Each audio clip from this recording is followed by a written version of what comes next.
제 이름은 김연옥, 일은 하고도 한 해를 더 넘긴 나이입니다. 남편은 10년 전 먼저 하늘로 떠났고 지금은 이 넓은 2층 집에서 저 혼자 살고 있지요. 하나 있는 아들, 동준이네는 여기서 차로 꼬박 10분 거리에 삽니다. 가깝다면 가깝고 멀다면 먼 거리예요. 그래도 일주일에 한두 번은 얼굴을 보고 사니 이만하면 자식 농사 잘 지었다고 스스로 위로하며 살았습니다. 적어도 그날이 오기 전까지는 말입니다. 그날은 며느리 이채원에게서 아침부터 전화가 걸려왔습니다. 며느리의 목소리는 유독 필요할 때만 한 톤 높아지곤 했어요. 어머니, 저 채원이에요. 지금 혹시 바쁘세요? 바쁘지 않았습니다. 일은 넘은 노인이 혼자 사는 집에 바쁠 일이 뭐가 있겠어요. 텃밭에 물 주고 어제 보던 아침 연속극 재방송이나 볼 참이었지요. 아니 왜? 무슨 일인데? 다행이다. 저 오늘 저희 엄마 생신이시거든요. 장을 좀 봐야 하는데 짐도 많을 것 같고 어머니가 좀 도와주실 수 있으세요? 네. 제 대답을 듣기도 전에 며느리는 감사합니다. 를 외치며 마트에서 만나자고 약속을 정해버렸습니다. 저는 그저 한숨 한 번 내쉬고 외출복으로 갈아입는 수밖에 없었지요. 동준이 장가 보낸 지 10년이 넘었지만 저는 여전히 며느리의 저런 당당한 부탁이 조금은 낯설었습니다. 약속한 대형마트의 수산물 코너는 평일 오전인데도 사람들로 붐볐습니다. 채원은 망설임 없이 가장 비싼 해산물만 파는 코너로 저를 이끌더군요.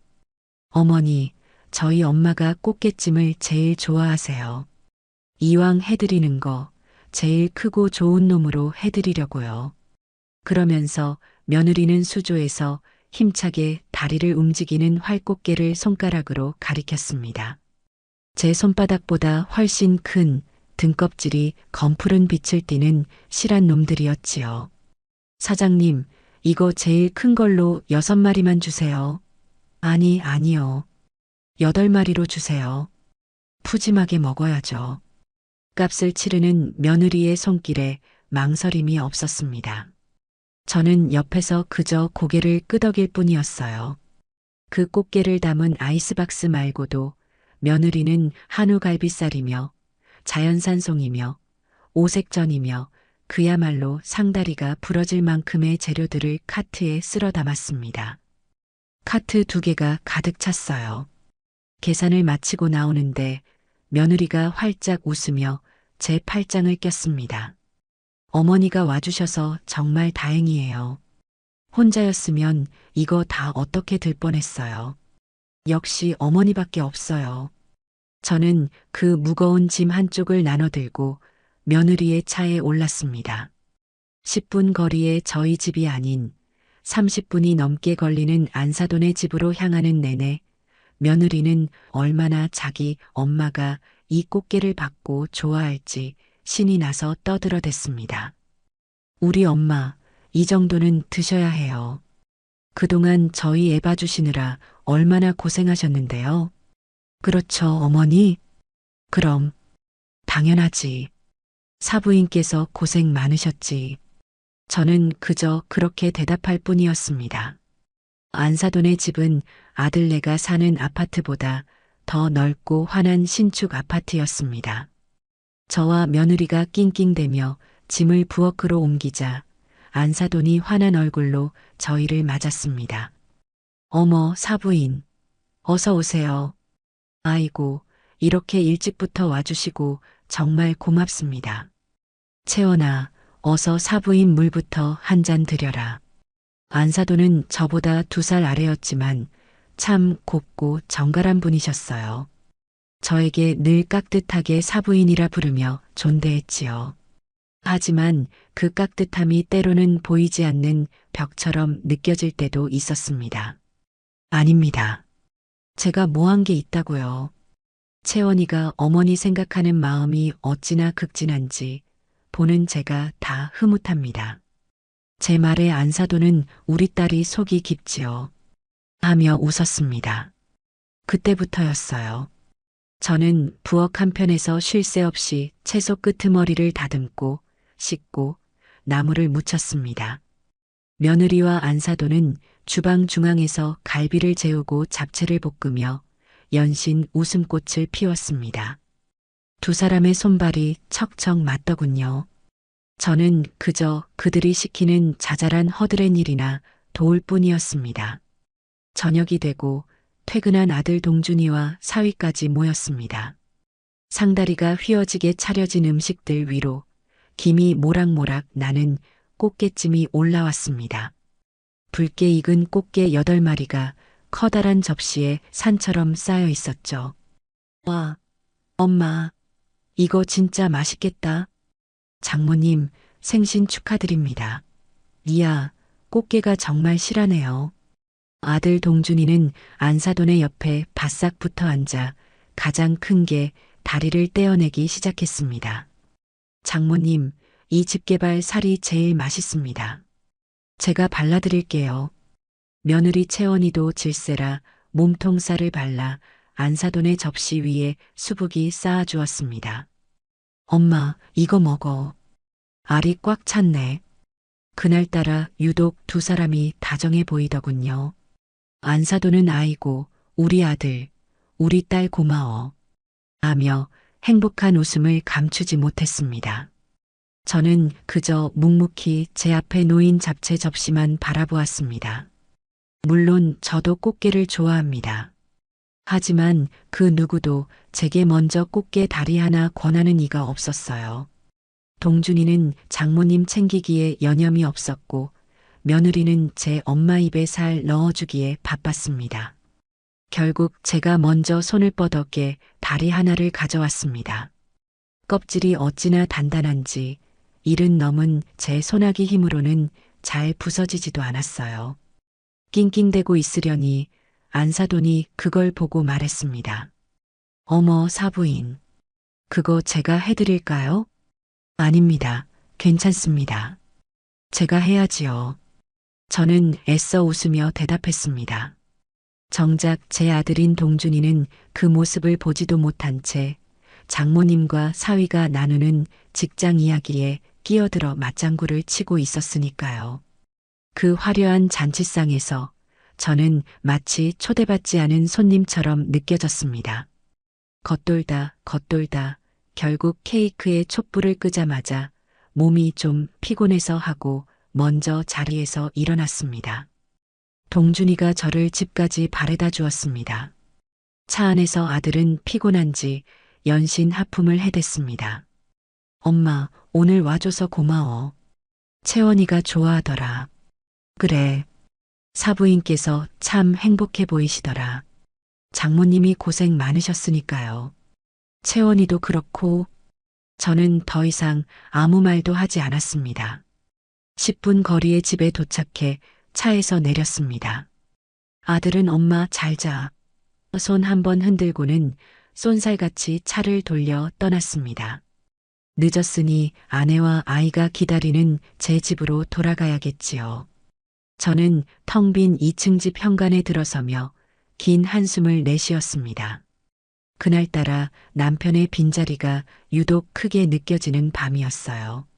그리고 정확히 일주일 뒤 제 71번째 생일이 되었습니다. 아침부터 내심 기대를 했습니다. 그래도 하나뿐인 아들인데 며느리인데 아침 일찍 미역국이라도 끓여오지 않을까? 아니면 근사한 식당이라도 예약해놓고 저녁에 오라고 하지 않을까? 꽃게찜까지는 바라지도 않았습니다. 그저 따뜻한 갈비찜 한 그릇이라도. 하지만 오전 내내 전화기는 조용했습니다. 오후가 되어도 마찬가지였고요. 서운한 마음이 스멀스멀 피어올랐습니다. 텃밭에 상추를 뽑으면서도 괜히 신경질이 나더군요. 저녁 8시가 넘었습니다. 이제 포기하고 냉장고에 남은 밥이나 물에 말아 먹으려던 참이었어요. 초인종이 울렸습니다.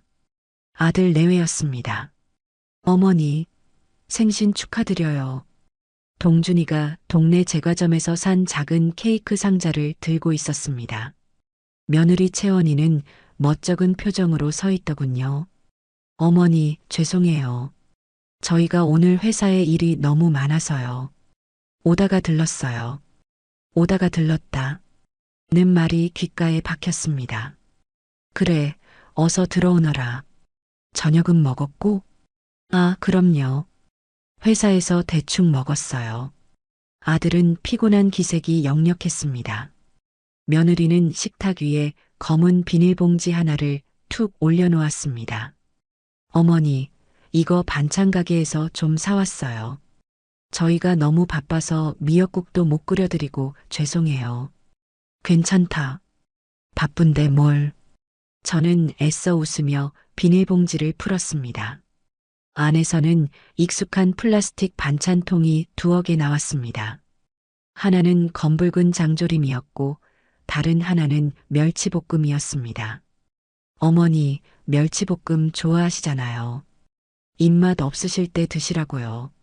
며느리가 말했습니다. 네, 저는 멸치볶음을 좋아합니다.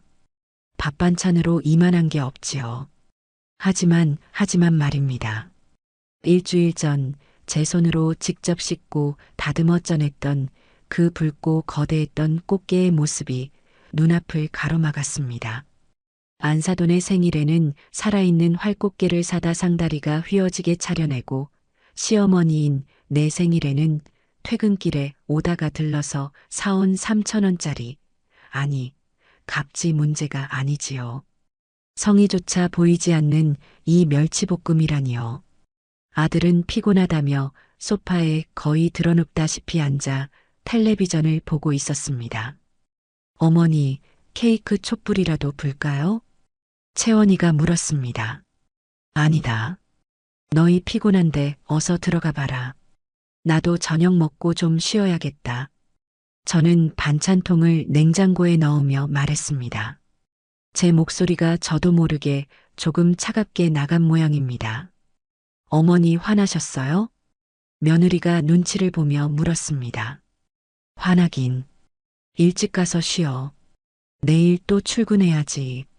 그럼 저희 가볼게요. 어머니, 생신 정말 축하드려요. 아들과 며느리는 그렇게 10분도 채 머무르지 않고 현관을 나섰습니다. 저는 텅 빈 거실에 혼자 남았습니다.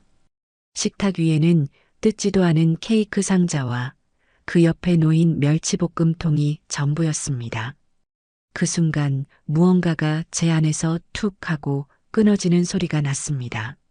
서운함을 넘어선 깊은 허탈감이었습니다. 저는 그날 밤 촛불 하나 켜지 않은 케이크를 앞에 두고 플라스틱 통에 담긴 멸치볶음을 젓가락으로 뒤적이며 생각했습니다. 지난 40년 제가 아들을 위해 이 가정을 위해 바친 세월의 가치가 고작 이 멸치볶음 한 통이었나? 내 남은 인생을 이렇게 오다가 들러서 받는 대접으로 채우며 살아야 하나? 눈물이 나지 않았습니다. 대신 가슴 한구석이 얼음장처럼 차갑게 식어가는 것을 느꼈습니다. 그 멸치볶음으로 끝난 생일 다음 날 아침 해가 밝았는데도 저는 한동안 이부자리에서 일어나지 못했습니다. 이른한 살의 아침이 다 그렇듯 몸 여기저기가 쑤시기도 했지만 그보다는 마음이 무거워서였지요. 텅 빈 집안에 저 혼자라는 사실이 그 멸치볶음 통만큼이나 차갑고 딱딱하게 느껴졌어요. 그래도 산 사람은 살아야지요. 무거운 몸을 일으켜 밥솥에 밥을 안치고 냉장고를 열었습니다. 어제 며느리가 주고 간 플라스틱 반찬통이 가장 먼저 눈에 띄더군요. 뚜껑을 열어 멸치볶음 한 젓가락을 입에 넣었습니다. 짜고 달고 며느리가 직접 만든 것이 아니라 반찬 가게에서 사온 것이 분명한 그 조미료 맛이 혀끝을 맴돌았습니다. 그때였습니다. 요란하게 전화벨이 울렸어요. 며느리 채원이었습니다. 어제 그렇게 피곤하다며 10분도 안 앉아 있다 가더니 아침부터 웬일인가 싶었지요. 어머니, 어떡해요. 저 좀 도와주세요. 어제와는 또 다른 다급하고 날카로운 목소리였습니다. 왜 그러니? 무슨 일이야? 제가 오늘 회사에 정말 중요한 보고가 있어서 일찍 나왔는데 깜빡한 게 있어요. 오늘 손주 녀석이 학원에서 일찍 끝나는 날이에요. 오후 3시요. 제가 도저히 시간을 낼 수가 없는데 어머니가 대신 좀 데리러 가주시면 안 될까요? 네. 어머니? 듣고 보니 어이가 없었습니다. 자기 자식 학원 끝나는 시간 하나 제대로 챙기지 못하나 싶었지요. 하지만 당장 어떡해요라며 울상을 짓는 며느리에게 싫은 소리를 할 수는 없었습니다. 알았다. 3시까지 그 학원 앞으로 가면 되는 거지? 네. 정말 감사합니다, 어머니. 제가 나중에 꼭 보답할게요. 나중에 꼭 보답한다는 말. 저는 그 말을 속으로 되뇌었습니다. 그 나중이 과연 언제일까요? 오후 2시 반, 저는 버스를 타고 손주가 다닌다는 영어 학원으로 향했습니다. 아들네 집에서는 10분 거리지만 저희 집에서는 버스를 한번 갈아타야 하는 꽤나 번거로운 거리였어요. 정류장에 내려서도 10분은 좋게 걸어야 했습니다. 학원 앞은 벌써부터 아이들을 데리러 온 엄마들의 차로 북적였습니다. 저는 그 비싼 차들 사이를 비집고 들어가 학원 건물 입구에 섰습니다. 얼마 지나지 않아 아이들이 우르르 쏟아져 나오기 시작했어요. 제 손주, 준이도 친구들과 킬킬대며 뛰어나왔습니다. 그런데 저를 발견하고도 그저 할머니 하고 덤덤하게 인사만 하더군요. 바로 그때였습니다. 제 옆으로 아주 매끄럽고 반짝이는 검은색 차 한 대가 멈춰 섰습니다. 경적을 울리지도 않았는데 준이가 그 차를 보더니 얼굴이 환해지며 달려갔어요. 외할머니다. 와, 할머니. 차창이 스르르 내려가고 안사돈이 환하게 웃고 있었습니다. 안사돈은 저를 발견하고는 조금 놀란 듯 예의 바르게 목례를 했습니다. 어머, 사부인. 웬일이세요? 여기까지. 아, 네. 채원이가 오늘 바쁘다고 해서 제가 대신 좀 나왔습니다.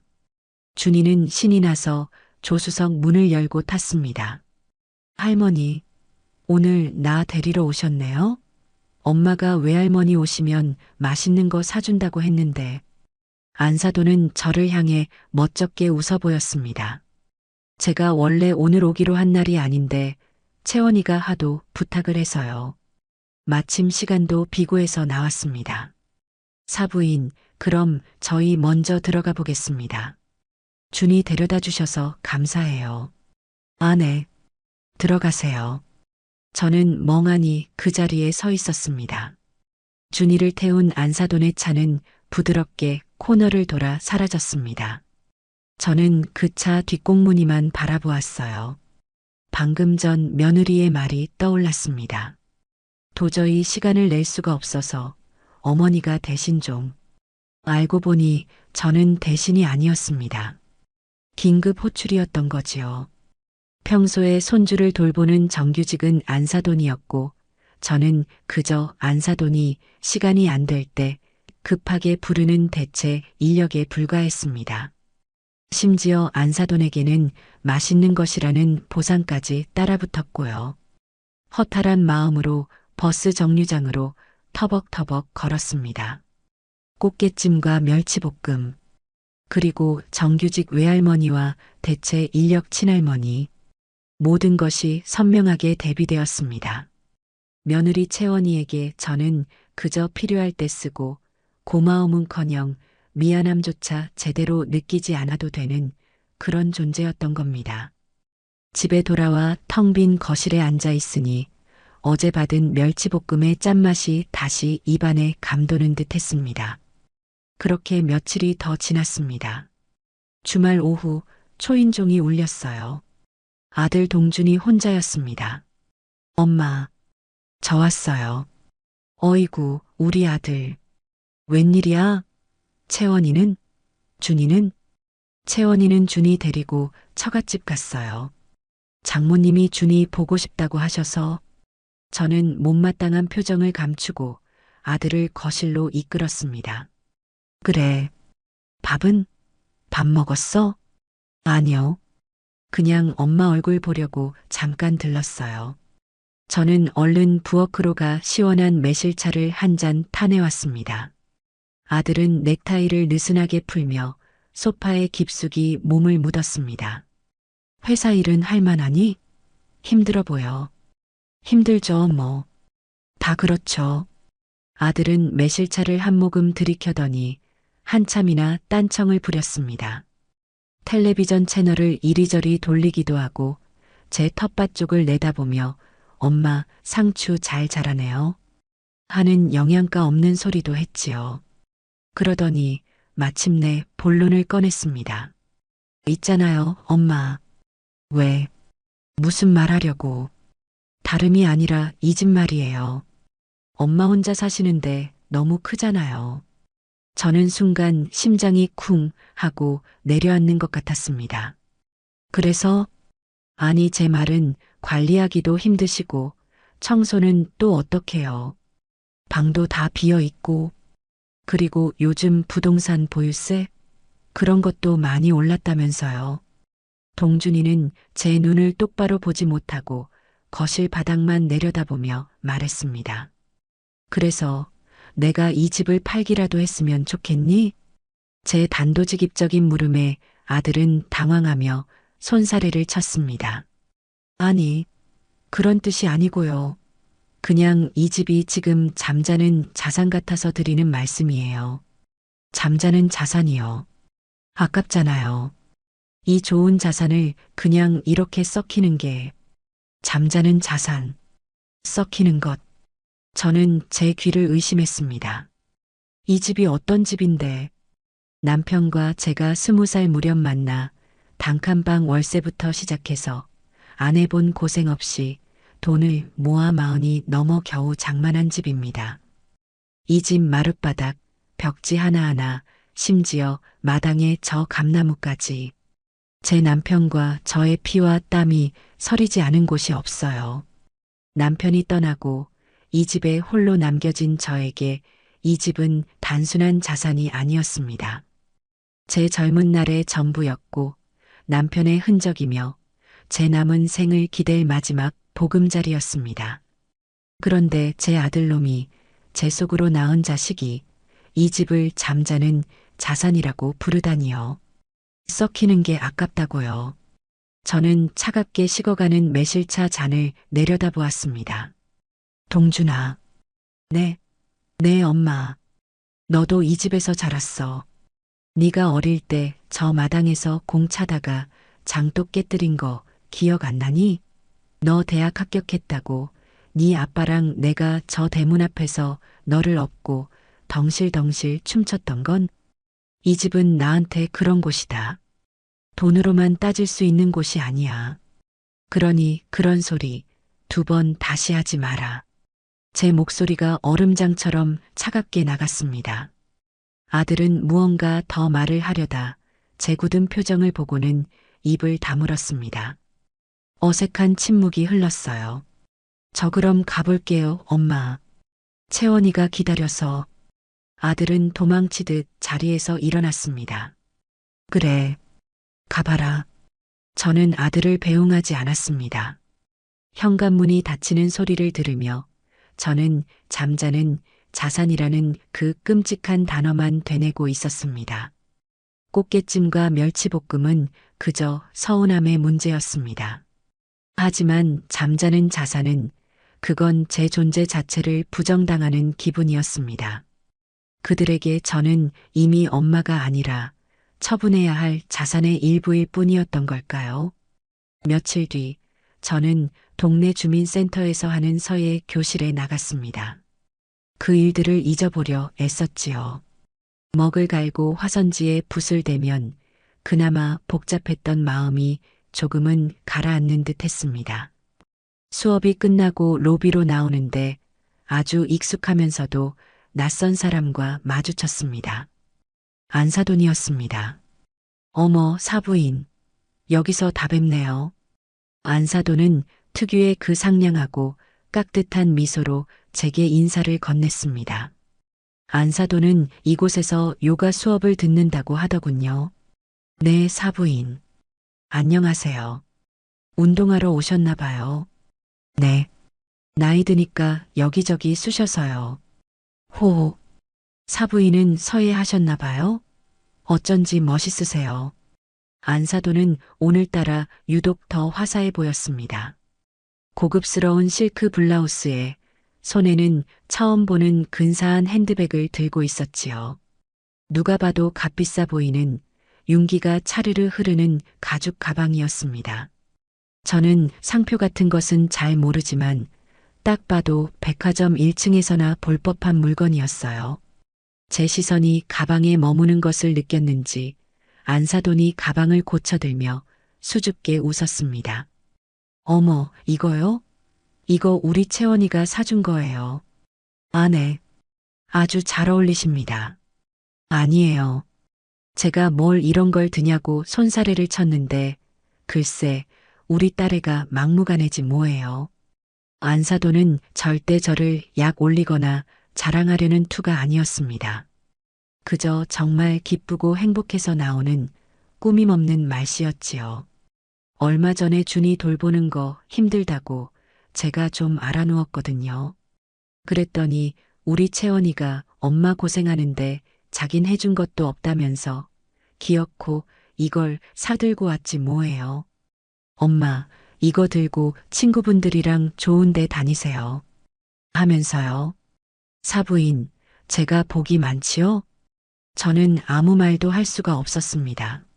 안사돈은 손주를 돌봐주다가 병이 나서 누웠고 며느리는 고생했다며 저렇게 비싼 가방을 사주었습니다.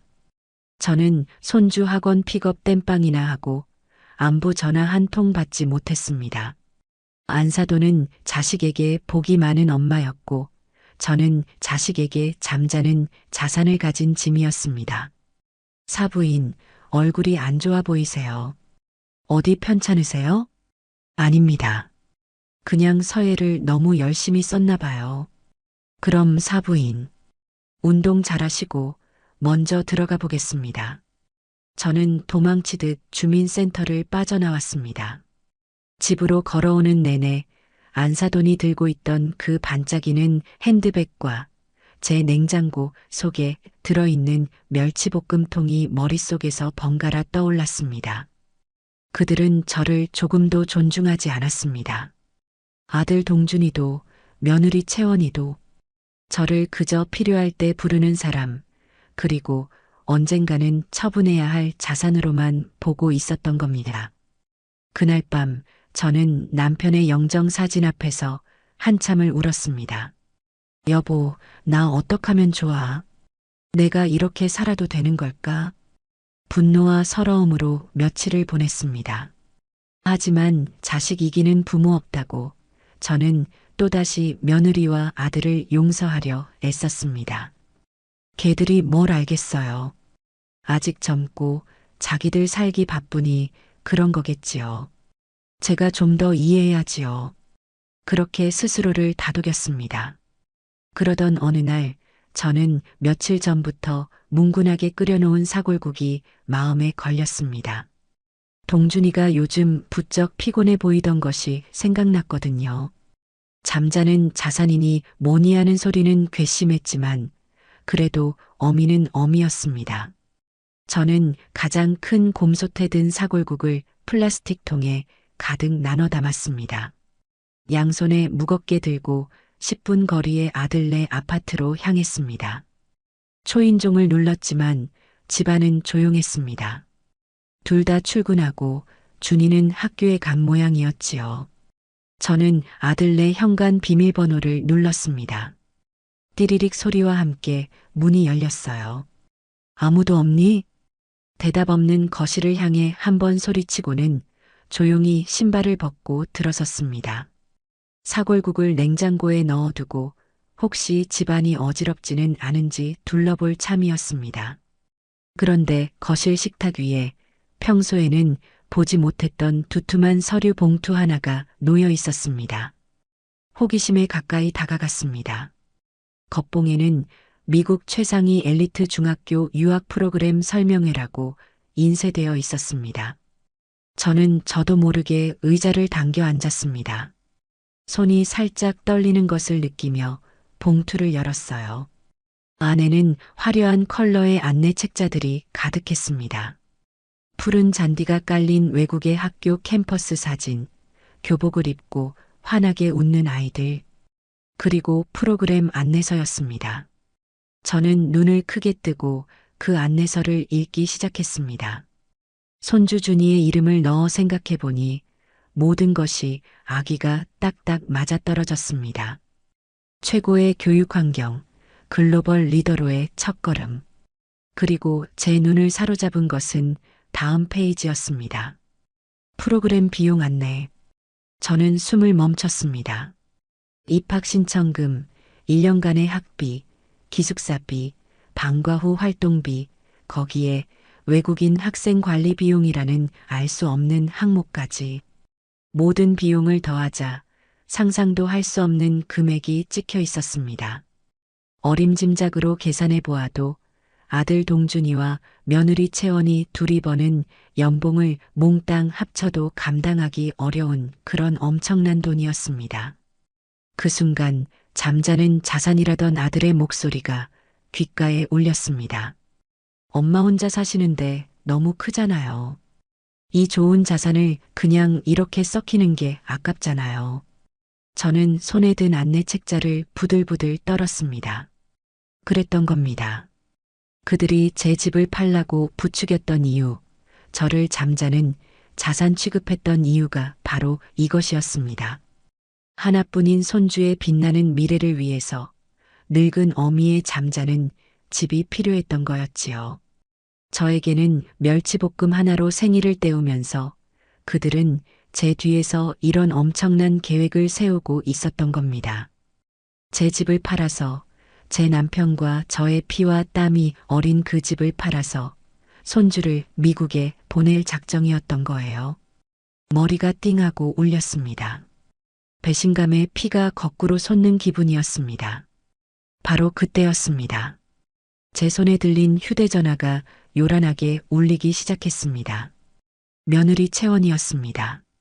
저는 심호흡을 한 번 하고 애써 목소리를 가다듬으며 전화를 받았습니다. 채원아. 웬일이니? 어머니, 안녕하세요. 지금 집이세요? 며느리는 제가 자기들 집에 와 있다는 것은 꿈에도 모르는 듯 평소와 같은 목소리였습니다. 그래, 집에 있다. 왜? 다름이 아니라 어머니 저 부탁이 하나 있는데요. 며느리가 머뭇거렸습니다. 무슨 부탁? 저희가 준이를 위해서 프로그램을 하나 신청하려고 하는데요. 그게 신청금이 좀 급하게 필요해서요. 혹시 어머니가 돈을 좀 빌려주실 수 있으실까요? 저는 눈앞에 유학 안내 책자와 며느리의 목소리를 번갈아가며 들었습니다. 프로그램? 무슨 프로그램? 제 목소리가 날카롭게 나간 모양입니다. 며느리가 당황한 듯 말을 더듬었습니다. 아니, 더듬는 척 연기를 했습니다. 그게 그냥 준이가 수학을 좋아해서요. 구청에서 하는 무슨 심화반 같은 거예요. 네. 영재반? 뭐 그런 거요. 근데 그게 인기가 많아서 신청금을 빨리 걸어야 한다네요. 저는 기가 막혀서 말이 나오지 않았습니다. 구청 심화반이라니요. 영재반이라니요. 지금 제 손에 들린 이 미국 엘리트 유학 안내서에 적힌 금액은 구청 심화반 수준이 아니었습니다. 며느리는 지금 이 순간까지도 저를 속이고 있었습니다. 저를 바보로 아무것도 모르는 늙은이로 취급하고 있었던 겁니다. 그래, 그 신청금이 얼만데? 그게 한 200 정도만. 저는 더 이상 듣고 있을 수가 없었습니다. 채원아. 네, 네 어머니. 나 지금 너희 집이다. 네, 저희 집이요? 갑자기 왜? 네가 말한 구청 심화반 안내서가 이거니? 저는 수화기 너머로 며느리가 숨을 헙 하고 들이마시는 소리를 들었습니다. 식탁 위에 놓인 유학 안내 책자를 말하는 것임을 금방 알아차린 거겠지요. 어머니, 그건 됐고, 내가 가져온 사골국 냉장고에 넣어뒀다. 나중에 동준이 오면 챙겨 먹여라. 끊는다. 저는 며느리의 변명을 더 들을 필요도 없이 전화를 끊어버렸습니다. 손에 들고 있던 유학 안내 책자를 식탁 위에 거칠게 내려놓았습니다. 그리고 제가 가져온 사골국통을 다시 꺼낼까 잠시 망설였습니다. 이런 것들에게 내 정성이 담긴 국을 먹일 필요가 있을까? 하지만 이내 고개를 저었습니다. 그건 동준이를 위한 것이었으니까요. 저는 아들네 집을 나왔습니다. 현관문을 닫는 제 손이 더 이상 떨리지 않았습니다. 분노와 배신감은 어느새 차가운 결심으로 변해가고 있었습니다. 집으로 돌아오는 10분 남짓한 길이 천리길처럼 멀게만 느껴졌습니다. 멸치볶음으로 시작된 서운함은 잠자는 자산이라는 모욕을 거쳐 이제 거짓말과 기만이라는 배신감으로 완성되었습니다. 그들은 저를 가족으로 생각하지 않았습니다. 적어도 안사돈만큼의 존중을 보여주지 않았습니다. 저는 그저 그들의 원대한 계획을 위해 희생되어야 할 자금원에 불과했습니다. 집에 도착한 저는 멍하니 거실 소파에 주저앉았습니다. 한참을 그렇게 앉아 있었습니다. 해가 서쪽으로 기울고 집안에 어스름이 깔릴 때까지요. 이제 어떻게 해야 할까요?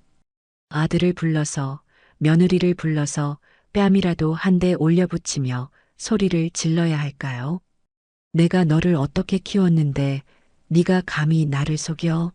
하고 울부짖어야 할까요? 아니요. 그런다고 뭐가 달라질까요?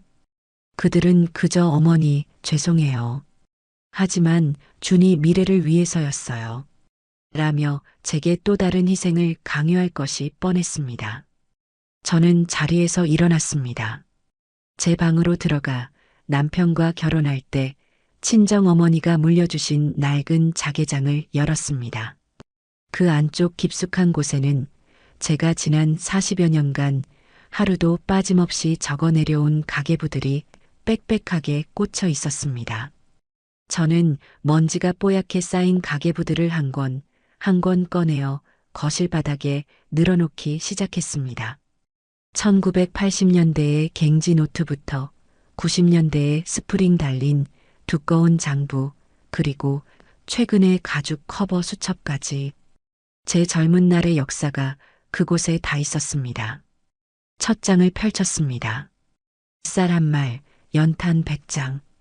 삐뚤빼뚤한 글씨로 적힌 지출 내역을 보니 남편과 단칸방에서 신혼을 시작하던 그 시절이 떠올라 코끝이 찡해졌습니다. 동준이가 태어나고 분유가, 기저귀 값이 가계부의 가장 큰 지분을 차지하기 시작했지요. 동준이 초등학교 입학 가방, 동준이 태권도 학원비, 동준이 대학 등록금. 저는 수십 년간 나를 위한 지출은 단 한 줄도 적지 않았습니다. 김연옥을 위한 콩나물 한 봉지는 없었지만 동준이 엄마로서 사야 할 콩나물은 있었지요. 김연옥을 위한 원피스 한 벌은 없었지만 동준이 학부모에 입고 갈 정장 한 벌은 있었습니다.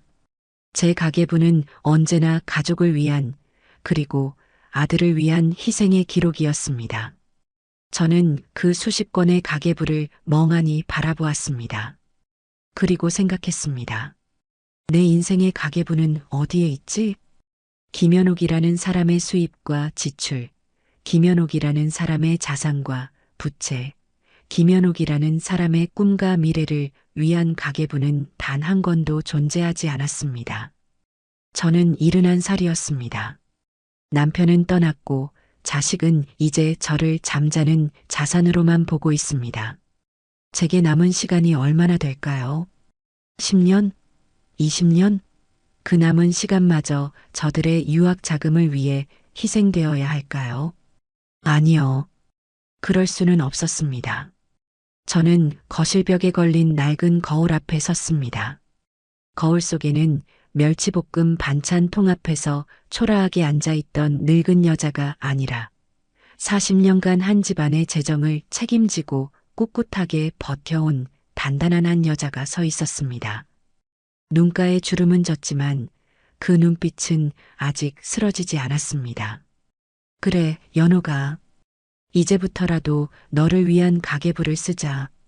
누구의 엄마도 누구의 아내도 아닌 김연옥 나 자신을 위한 장부를 새로 쓸 때가 온 겁니다. 다음 날 아침 저는 평소와 달리 동네 주민센터가 아닌 시내 중심가에 있는 가장 큰 은행의 본점으로 향했습니다. 장롱에서 가장 좋은 외출복을 꺼내 입었습니다. 남편 장례식 날 입었던, 그리고 동준이 결혼식 날 입었던, 제게는 가장 격식 있는 검은색 투피스 정장이었지요. 은행은 아침부터 붐볐습니다. 저는 번호표를 뽑지 않고 곧장 VIP 상담 창구로 걸어갔습니다. 무엇을 도와드릴까요, 고객님? 젊은 은행원이 상냥하게 물었습니다. 지점장님을 좀 만나고 싶습니다. 아, 혹시 약속은 하셨나요? 약속은 안 했습니다. 하지만 제 남편 이름 그리고 제 이름을 대면 만나주실 겁니다. 저는 당당하게 말했습니다. 이 은행은 제 남편이 평생을 거래했고 저 또한 모든 자산을 맡겨둔 주거래 은행이었습니다. 잠시 후 저는 지점장실의 푹신한 소파에 앉아 따뜻한 대추차를 대접받고 있었습니다.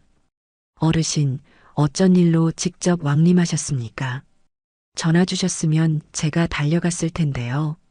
지점장은 제 남편의 조문도 왔었던 낯이 익은 사람이었습니다.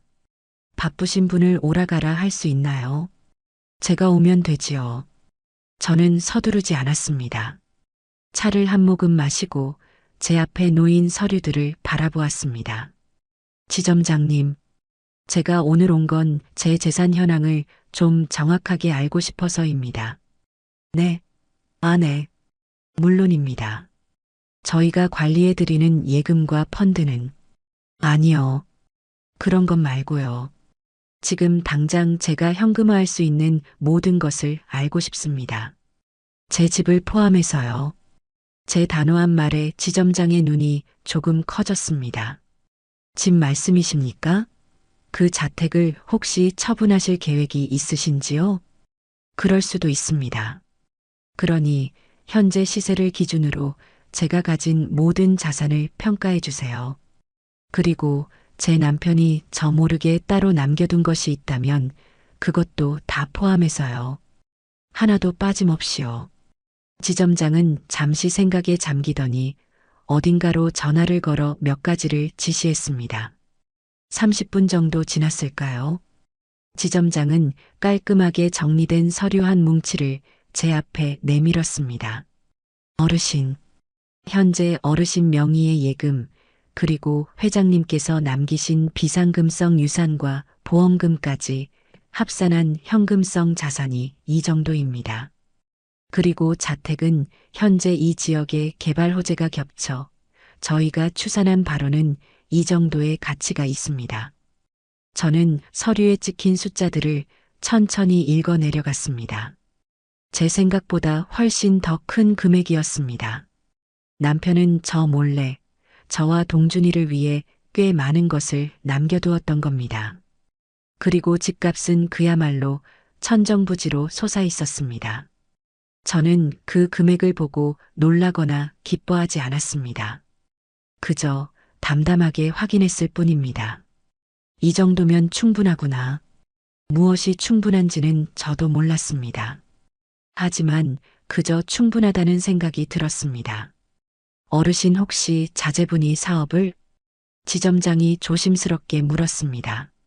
아들 동준이가 이 돈을 노리고 제게 무슨 압박이라도 넣는 건 아닌지 걱정하는 눈치였지요. 아니요. 지점장님, 그런 거 아닙니다. 이건 그냥 제가 궁금해서 알아본 겁니다. 제 노후는 제가 알아서 준비해야 하지 않겠어요? 저는 웃으며 자리에서 일어났습니다. 오늘 고맙습니다. 이 서류는 제가 한부 가져가도 될까요? 물론입니다, 어르신. 언제든 필요하시면 연락 주십시오. 은행을 나서는 제 발걸음이 올 때와는 달리 아주 가벼웠습니다. 제 손에 들린 서류 한 장이 마치 천군만마를 얻은 듯 든든했습니다. 저는 더 이상 잠자는 자산을 가진 늙은이가 아니었습니다.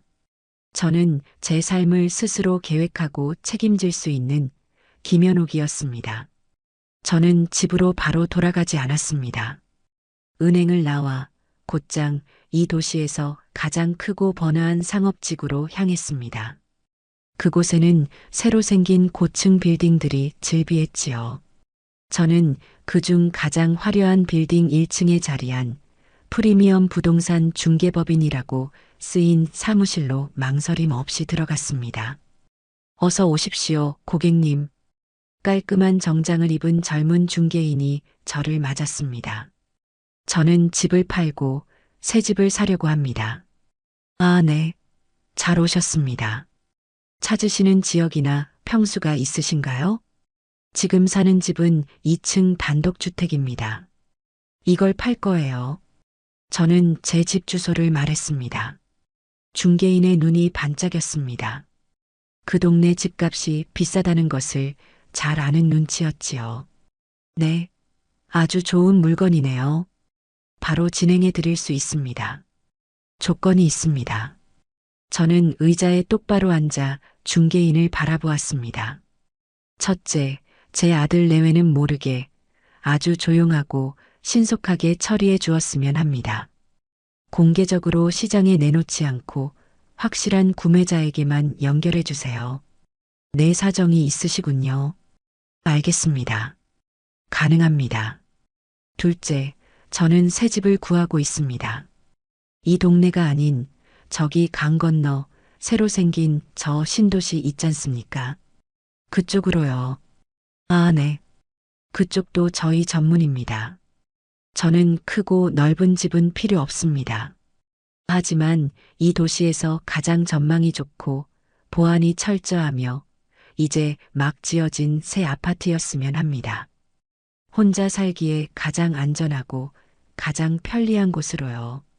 제 남은 인생을 편안하게 보낼 수 있는 그런 집을 원합니다. 중개인은 제 말 한마디 한마디를 진지하게 받아 적었습니다. 알겠습니다, 사모님. 원하시는 조건에 꼭 맞는 곳으로 저희가 특별히 관리하는 최상급 매물로 찾아보겠습니다. 그리고 계약이 성사되면 저는 바로 떠날 겁니다. 네, 떠나신다니요? 여행을 갈 겁니다. 아주 오랫동안. 그러니 잔금 처리나 이사 일정 같은 것들은 제 아들이 아니라 저와 직접 혹은 제가 지정하는 변호사와 상의해 주셔야 합니다. 저는 제 인생의 가계부의 지출이 아닌 투자를 적어 넣기 시작했습니다. 제 남은 삶을 위한 가장 확실하고 가장 화려한 투자를 말입니다.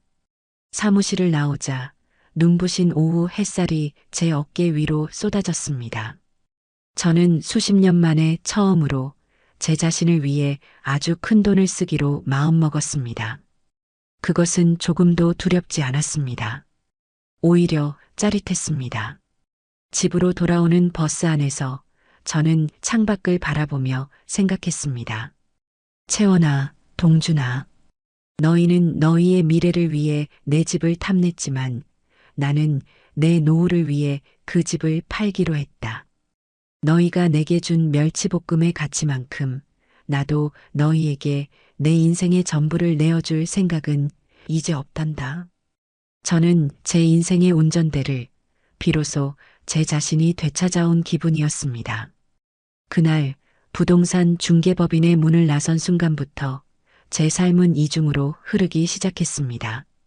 겉으로는 손주 학원 시간에 맞춰 밥을 챙기고 텃밭에 물을 주는 평소의 김현옥이었지만 속으로는 제 모든 것을 정리하고 떠날 준비를 하는 단호한 김현옥이 있었지요.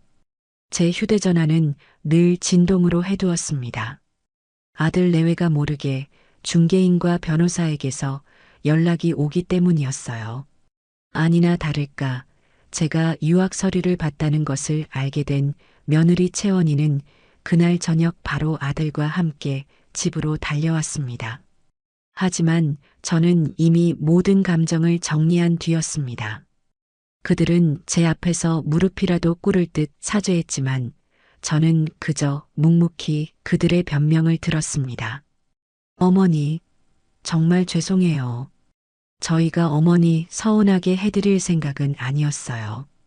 그냥 준이 미래가 걸린 일이라 저희도 모르게. 엄마, 채원이가 말실수한 거예요. 구청 심화반이나 미국 유학이나 다 준이 잘 되라고 알아보는 거잖아요. 엄마한테 미리 말씀 못 드린 건 죄송한데 저희 진심은 그게 아니었어요. 저는 그들을 향해 조용히 말했습니다. 그래서 그 유학 꼭 보내야 하는 거니? 두 사람의 얼굴이 환해졌습니다. 제가 드디어 마음을 열었다고 생각한 거겠지요.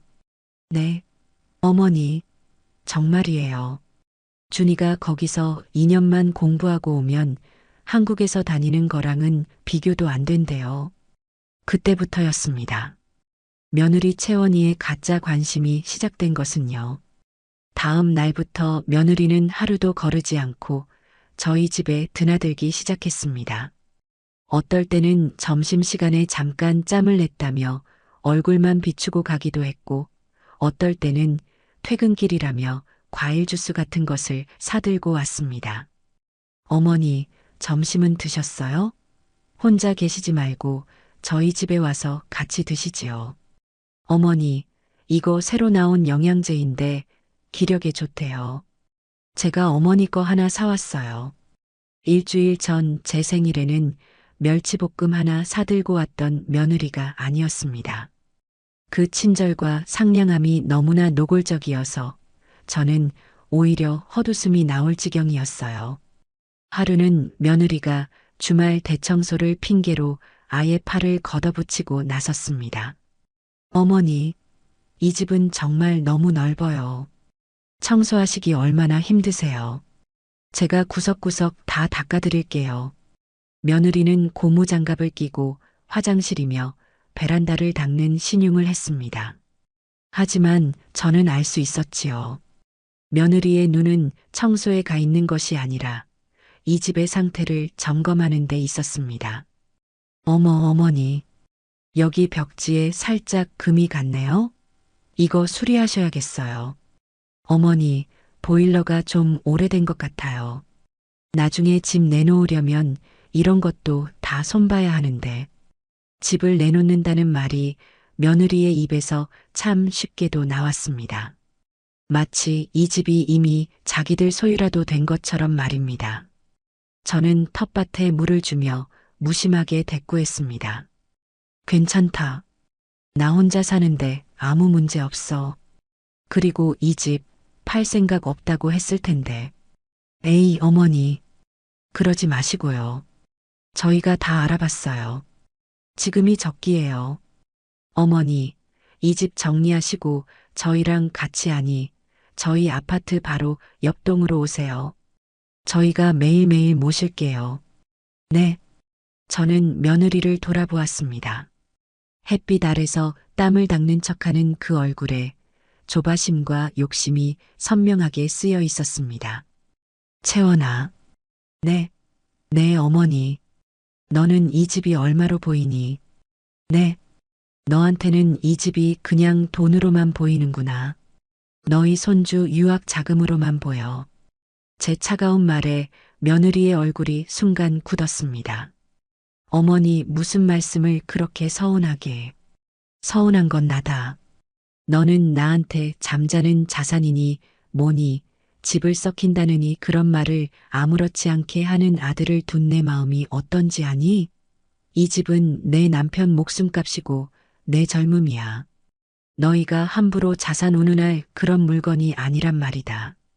저는 더 이상 며느리와 신랑이 하고 싶지 않아 집 안으로 들어가 버렸습니다. 며느리는 거실에서 한참을 더 서성이다가 어머니, 저 가볼게요. 내일 또 올게요. 하고는 소리치고 돌아갔습니다. 며느리의 가짜 친절이 통하지 않는다고 생각했는지 이번에는 아들 동준이가 나섰습니다. 그 주 주말 아들 내외는 저를 자기들 집으로 초대했습니다. 이번에는 멸치볶음도 가짜 청소도 아니었습니다. 무려 갈비찜이었습니다. 엄마, 어서 오세요. 채원이가 엄마 오신다고 아침부터 갈비찜 재웠어요. 식탁에는 정말로 먹음직스러운 갈비찜과 잡채, 온갖 나물들이 차려져 있었습니다. 안 사돈 생일상만큼은 아니었지만 제 생일날과는 비교도 할 수 없는 진수성찬이었지요. 저는 묵묵히 밥을 먹었습니다. 며느리는 연신 제 접시 위에 갈비를 올려주며 살갑게 굴었습니다. 어머니, 입에 맞으세요? 많이 드세요. 손주 준이도 옆에서 재롱을 떨었습니다. 할머니, 저 미국 간대요. 신난다. 아이의 천진난만한 말에 저는 밥숟가락을 놓을 뻔했습니다. 아들 내외는 벌써 아이에게까지 유학 이야기를 다 해놓은 모양이었습니다. 식사가 끝나고 며느리는 준이를 방으로 들여보냈습니다. 숙제해야지라는 핑계였지요. 거실에는 무거운 침묵이 감돌았습니다. 드디어 오늘 저를 부른 진짜 이유가 시작될 참이었습니다. 아들 동준이가 먼저 입을 열었습니다. 녀석은 어릴 때부터 잘못한 일이 있으면 손톱을 물어뜯는 버릇이 있었는데 40이 넘은 지금도 그 버릇을 고치지 못했더군요. 엄마, 그래. 저 채원이한테 얘기 들었어요. 엄마 아직도 그 집 파실 생각 없으세요? 저는 찻잔을 들어 올렸습니다. 그 얘기하려고 오늘 이 비싼 갈비찜을 했구나. 엄마, 그런 게 아니고요. 그럼 뭔데? 니들 속셈 내가 모를 줄 알고? 그 유학인지 뭔지 그것 때문에 지금 나한테 이러는 거잖니. 제 직설적인 말에 아들과 며느리는 당황했습니다. 하지만 이내 며느리 채원이가 눈을 반짝이며 말했습니다. 어머니, 속셈이라니요. 다 어머니 좋고 저희 좋고 준이 미래까지 좋아지는 일이라 그렇죠. 어머니, 그 큰 집에서 혼자 사시면 외롭잖아요. 위험하기도 하고요. 밤에 무슨 일이라도 생기면 어떡해요. 그래서 너희가 나를 모시겠다? 그럼요. 저희 아파트 바로 옆동에 작지만 깨끗한 아파트가 하나 나왔어요. 거기로 오세요. 저희가 매일 아침 저녁으로 들여다볼게요. 그리고 남는 돈은 아들 동준이가 말을 받았습니다. 엄마, 남는 돈은 저희한테 투자하신다고 생각하세요. 준이가 그냥 유학 가는 게 아니에요. 엄마의 손자가 이 집안의 장손이 나중에 크게 될 사람인데 그 미래에 투자하시는 거라고요. 저희가 엄마한테 집을 그냥 팔라고 하는 게 아니에요. 저희가 그걸로 준이 성공시키고 나중에 엄마 10배, 100배로 갚아드릴게요. 네, 엄마. 아들은 제 앞에 바싹 다가앉으며 제 손을 잡았습니다. 그 손이 땀으로 축축했습니다. 저는 제 손을 가만히 빼냈습니다. 그리고 두 사람을 똑바로 쳐다보았어요. 동준아. 네, 네 엄마. 너는 네 아들 미래가 그렇게 중요하구나. 당연하죠, 엄마. 부모가 돼보시면. 아니, 엄마도 저 그렇게 키우셨잖아요. 그래, 키웠지. 내 모든 걸 바쳐서 너를 키웠어.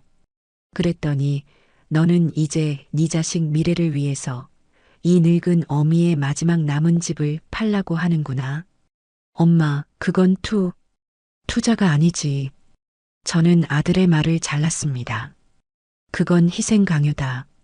너는 지금 이 어미한테 네 자식을 위해 또 한 번 희생하라고 강요하고 있어. 그것도 아주 그럴듯한 효도와 투자라는 말로 포장해서. 나는 생각해보마. 두 사람의 얼굴에 실망과 초조함이 동시에 스쳤습니다. 제가 당장 알겠다고 할 줄 알았는데 생각해 본다고 하니 김이 샌 모양이었지요. 하지만 동준아, 이것 하나만은 알아둬라. 네, 네 아들의 미래는 네가 책임지는 거야. 네 아빠가 평생 일군 집이 책임지는 게 아니고 네가 네 아빠로서 네 능력껏 책임지는 거라고. 알겠니? 저는 그 말을 끝으로 자리에서 일어났습니다. 갈비찜 잘 먹었다. 잘 있어라. 두 사람은 저를 잡지 못했습니다. 제 말에 대꾸할 말을 찾지 못한 거겠지요. 집으로 돌아오는 길 저는 생각했습니다. 생각해 본다는 제 대답은 그들을 위한 것이 아니었습니다. 제 자신을 위한 시간을 버는 것이었지요. 그들은 모를 겁니다. 제가 그 잠자는 자산을 깨우기 위해 이미 얼마나 바쁘게 움직이고 있는지를요. 그들은 제가 그저 그들의 설득에 못 이기는 척 넘어가 주기를 기다리고 있겠지만 저는 이미 저만의 새 집을 보러 다닐 약속을 잡아둔 뒤였습니다. 압박은 거세졌지만 제 결심은 그보다 더 단단해지고 있었습니다. 아들과 며느리의 압박이 거세질수록 제 비밀스러운 움직임은 더 바빠졌습니다. 부동산 중개인은 제 요구대로 시장에 떠들썩하게 내놓지 않고 물밑에서 조용히 구매자를 물색했습니다. 사모님, 걱정 마십시오. 그 동네 그 정도 집은 사실 내놓기만 하면 사겠다는 사람이 줄을 섭니다. 그 중에서 가장 조건이 확실하고 조용히 처리할 수 있는 분으로만 골라서 연결해 드리고 있습니다. 저는 중개인의 전화를 받을 때마다 텃밭에 나가는 척 혹은 마당을 쓰는 척하며 집 밖에서 통화를 했습니다. 제 집안에서 아들 내외의 욕심이 묻어나는 그 공간에서 제 미래를 논하고 싶지 않았기 때문이에요. 며칠 뒤 중개인에게서 연락이 왔습니다. 사모님, 아주 좋은 분들이 연결되었습니다. 신혼부부인데 두 사람 다 전문직이고 무엇보다 아파트 생활에 질려서 사모님 집처럼 마당 있는 집을 간절히 원하시는 분들입니다. 자금도 확실하고요. 혹시 주말에 조용히 집을 한번 보실 수 있을까요? 저는 망설였습니다. 아들 내외가 주말에 또 들이닥칠지도 몰랐으니까요. 주말은 안 됩니다. 평일 오전 딱 1시간만 시간을 내지요. 아들 내외가 출근한 시간이요. 약속한 날 저는 아침 일찍부터 집안을 둘러보았습니다. 팔기로 마음먹었지만 그래도 누군가에게 제 평생이 담긴 집을 처음 보여주는 날이었습니다. 남편의 손길이 닿은 마당의 감나무 가지를 쓸어보고 우리가 함께 칠했던 대문의 페인트도 한번 만져보았습니다. 초인종이 울리고 중개인과 함께 젊은 부부가 들어섰습니다. 두 사람의 눈은 정말 반짝반짝 빛이 났어요. 와, 안녕하세요. 집이 정말 사진보다 훨씬 더 멋져요. 마당 좀 보세요, 여보.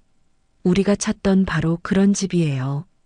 젊은 아내는 마당의 텃밭을 보며 아이처럼 좋아했습니다. 남편은 집의 구조와 햇살이 드는 방향을 꼼꼼히 살폈습니다. 어르신, 집 관리를 정말 잘하셨네요. 이렇게 햇볕이 잘 드는 남양집에 마당까지 저희가 정말 꿈에 그리던 집입니다. 저는 그들을 데리고 집안 구석구석을 보여주었습니다. 동준이가 쓰던 낡은 방, 남편의 서재, 그리고 볕이 잘 드는 제 안방까지요. 저희가 이 집에서 아이 낳고 오래오래 살고 싶습니다. 혹시 저희에게 팔아주실 수 있으실까요? 젊은 부부는 제 손을 꼭 잡고 간절하게 말했습니다. 저는 그 순간 깨달았습니다. 제 집을 잠자는 자산으로만 보는 아들 내외가 아니라 이 집의 가치를 알아보고 꿈을 이야기하는 이 젊은 부부에게 제 남편의 유산을 넘겨주는 것이 그나마 덜 미안한 일이 될 거라는 거요. 그러시구려. 나도 당신들처럼 이 집을 아껴줄 사람이 주인이 된다면 더할 나위 없이 좋겠네요. 계약은 일사천리로 진행되었습니다. 저는 그들이 제시한 금액을 단 한 푼도 깎지 않았습니다. 대신 제 이사 일정에 맞춰 잔금 날짜를 여유롭게 잡아달라고 부탁했지요. 모든 계약은 부동산 사무실에 있는 변호사 이폐하에 진행되었습니다. 저는 제 통장이 아닌 변호사가 관리하는 신탁계좌로 계약금을 받았습니다. 아들 내외가 제 통장 내역을 혹시라도 들여다볼까 봐서요. 손에 계약서를 쥐고 사무실을 나왔지만 기분이 이상했습니다. 시원섭섭하다는 말이 이럴 때 쓰는 거겠지요. 평생을 바친 집을 팔았다는 사실이 아직 실감 나지 않았습니다. 바로 그날 오후 저는 중개인을 따라 강 건너 신도시로 향했습니다.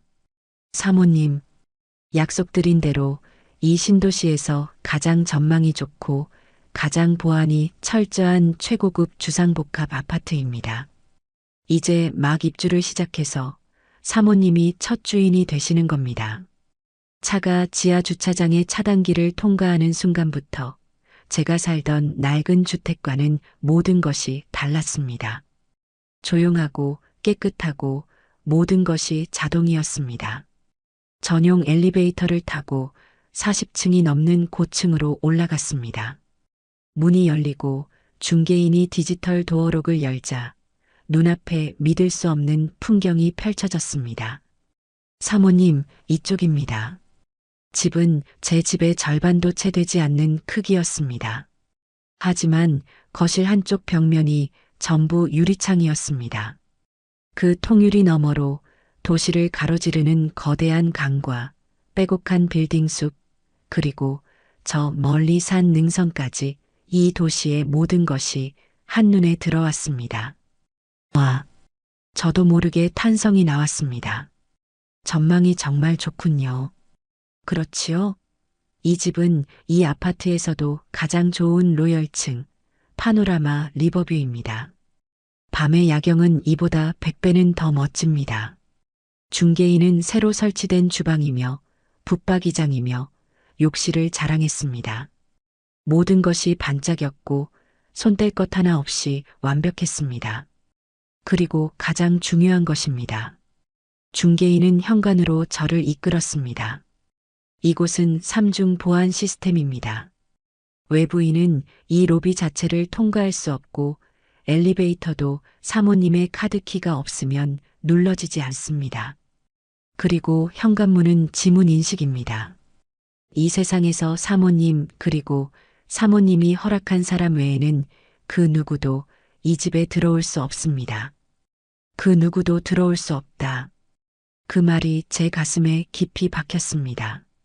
잠자는 자산을 확인하러 불쑥불쑥 찾아오는 며느리도 투자를 압박하러 오는 아들도 제 허락 없이는 이 현관을 넘을 수 없다는 뜻이었습니다. 이 집으로 하겠습니다. 저는 망설이지 않았습니다. 바로 계약하지요. 집을 파는 계약서에 잉크가 마르기도 전에 저는 새 집을 사는 계약서에 도장을 찍었습니다. 낡은 집을 판 돈의 절반 정도가 새 아파트 값으로 나갔습니다. 저는 그 자리에서 바로 계약금을 이체했습니다. 모든 일이 끝났습니다. 며칠 뒤 낡은 집의 잔금이 모두 치러졌다는 변호사의 연락을 받았습니다. 새 아파트의 잔금도 모두 지불했습니다. 그리고 제 이름으로 새로 만든 아들 내외는 절대 알 수 없는 비밀 통장에 제 남은 평생을 쓰고도 남을 만큼의 돈이 들어왔습니다. 저는 은행 VIP 라운지의 푹신한 소파에 앉아 그 통장의 잔액을 가만히 들여다보았습니다. 숫자가 너무 길어 한눈에 잘 들어오지도 않았습니다. 이 돈이 그들이 그렇게 탐내던 잠자는 자산의 실체였습니다. 이 돈이면 손주 녀석을 미국이 아니라 달나라에도 보낼 수 있을 것 같더군요. 하지만 저는 그 돈을 그렇게 쓸 생각이 추호도 없었습니다. 저는 은행을 나와 곧장 백화점으로 향했습니다. 그리고 제 평생 처음으로 제 자신을 위한 물건을 샀습니다. 아주 크고 아주 가볍고 아주 단단한 붉은색 여행 가방이었습니다. 그 가방을 끌고 백화점 문을 나서는데 마치 다시 20살이 된 것처럼 가슴이 뛰었습니다. 집으로 돌아와 저는 조용히 짐을 싸기 시작했습니다. 제 낡은 집에서의 마지막 날들이 다가오고 있었습니다. 남편의 유품, 제 젊은 날의 흔적들을 하나하나 정리했습니다. 가져갈 것, 버릴 것, 그리고 기부할 것. 상자에 물건들을 담으며 저는 이상하게도 눈물이 나지 않았습니다. 오히려 후련했습니다. 이 지긋지긋한 집, 이 지긋지긋한 자산에서 벗어날 수 있다는 사실이 기뻤습니다. 이사 날짜는 하루하루 다가오고 있었습니다. 저는 아들 내외에게는 이 사실을 철저히 비밀로 했습니다. 그들은 제가 여전히 생각 중인 줄로만 알고 있었지요. 아마 자기들의 갈비찜 설득이 먹혀들었다고 착각하고 있었을지도 모릅니다. 이사가기 이틀 전 새 집의 주인인 그 젊은 부부에게서 연락이 왔습니다. 어르신, 정말 죄송한데요. 저희가 가구 배치를 미리 좀 해봐야 해서 혹시 실례가 안 된다면 잠깐만 들러서 방 크기만 좀 재고 가면 안 될까요? 저는 흔쾌히 허락했습니다. 그러시구려. 오후에 잠깐 들르세요. 저는 마당에서 마지막으로 텃밭에 잡초를 뽑고 있었습니다. 이제 이 상추와 고추도 새 주인의 몫이 될 테지요. 그때였습니다. 멀리서 요란한 경적 소리와 함께 익숙한 차 한 대가 제 집 대문 앞에 거칠게 멈춰 섰습니다. 아들 동준이의 차였습니다. 차에서 내린 것은 며느리 채원이었습니다. 그런데 그 표정이 평소의 그 가식적인 미소가 아니었습니다. 당황과 분노로 일그러진 얼굴이었습니다. 어머니, 어머니, 지금 이게 무슨 일이에요? 며느리는 제게 달려오지도 않고 대문 앞에서 삿대질을 하며 소리쳤습니다. 무슨 일이라니? 무슨 일인데 그렇게 소리를 지르니? 지금 저 사람들 뭐예요? 왜 남의 집 마당에서 줄자를 들고 돌아다녀요? 저 사람들이 왜 어머니 집을 재고 있냐고요? 아, 그 젊은 부부를 본 모양이었습니다. 그들은 며느리의 고함에 놀라 어쩔 줄 모르고 저만 바라보고 있었어요. 저는 흙 묻은 손을 털며 천천히 일어섰습니다. 그리고 며느리를 똑바로 바라보며 말했습니다. 남의 집? 아니, 이제 곧 저 사람들 집이 될 곳이다. 이 집 팔았거든. 네. 뭐라고요? 팔아요? 누구 마음대로요. 누구 마음대로긴. 내 집, 내 마음대로 팔았지. 어머니, 지금 장난하세요? 저희랑 상의도 없이. 어떻게? 며느리의 목소리가 찢어질 듯이 날카로워졌습니다. 그 순간 젊은 부부가 제게 다가와 조심스럽게 말했습니다. 어르신, 저희는 이만 가보는 게 좋겠습니다. 나중에 다시. 아니요. 괜찮습니다. 여기 잠시만 계세요. 내 손님들이시니까요. 저는 부부를 제 등 뒤에 세우고 며느리에게로 한 걸음 다가갔습니다. 채원아, 너 지금 누구한테 소리 지르는 거니? 어머니, 저희 준이 유학은요? 저희 계획은요? 어머니가 어떻게 저희한테 이러실 수 있으세요? 때마침 아들 동준이의 차가 또 한 대 도착했습니다. 며느리에게서 연락을 받고 불이 나게 달려온 모양이었습니다. 차에서 내린 아들의 얼굴은 이미 새하얗게 질려 있었습니다. 엄마, 이게 다 무슨 말이야? 채원이가 집을 팔았다니 그게 사실이야.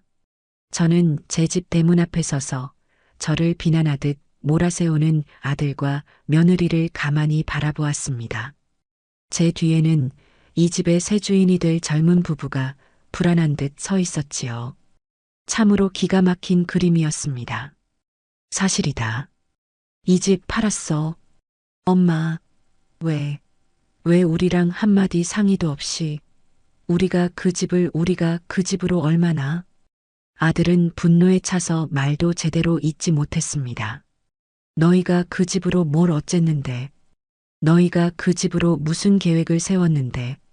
며느리 채원이가 울음을 터뜨리며 악을 썼습니다. 어머니, 저희 준이 유학 가려고 계약금까지 보냈단 말이에요.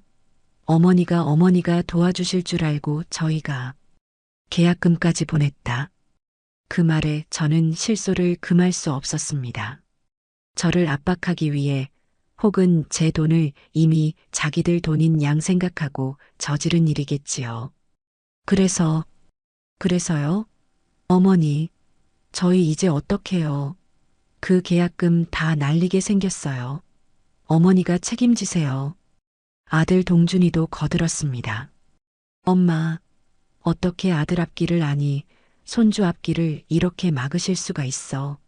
우리가 엄마한테 투자하라고 했지. 언제 그냥 달라고 했어. 우리가 나중에 다 갚는다고 했잖아. 투자, 갚는다. 그 뻔뻔한 말들에 제 마음속에 남아있던 마지막 연민 한 자락마저 완전히 끊어져 버렸습니다. 저는 마당을 가로질러 집 안으로 들어갔습니다. 그리고 포장하던 박스 위에 놓여있던 포장용 테이프를 집어들었습니다. 두 사람은 제가 무언가를 가지러 들어간 줄 알고 현관까지 따라 들어오며 소리쳤습니다. 어머니, 대답 좀 해보세요. 저희 이제 어떡하냐고요. 저는 현관에 서서 거친 숨을 몰아쉬는 두 사람을 가만히 올려다보았습니다. 그리고 아주 천천히 하지만 단호하게 입을 열었습니다. 채원아, 네. 네 어머니 생신상엔 정성스러운 꽃게찜이 올라갔지. 며느리는 제 뜬금없는 말에 눈이 동그래졌습니다. 그게 지금 무슨 살아있는 아주 실한 놈으로 네가 직접 골랐고 나는 그걸 꼬박 하루 종일 날라다 바쳤어. 그런데 내 생일엔 기억하니? 니들이 퇴근길에 오다가 들러서 사온 그 멸치볶음 한 통이 전부였어. 두 사람의 얼굴에서 핏기가 가시는 것이 보였습니다. 너희에게 나는 딱 그 멸치볶음 같은 존재였던 거야. 없으면 아쉽지만 없어도 그만인. 하지만 너희 사돈은 그 정성스러운 꽃게찜처럼 귀하고 대단한 분이었던 거지. 어머니, 그건 저희가 그날 너무 바빠서 됐고, 저는 며느리의 말을 잘랐습니다.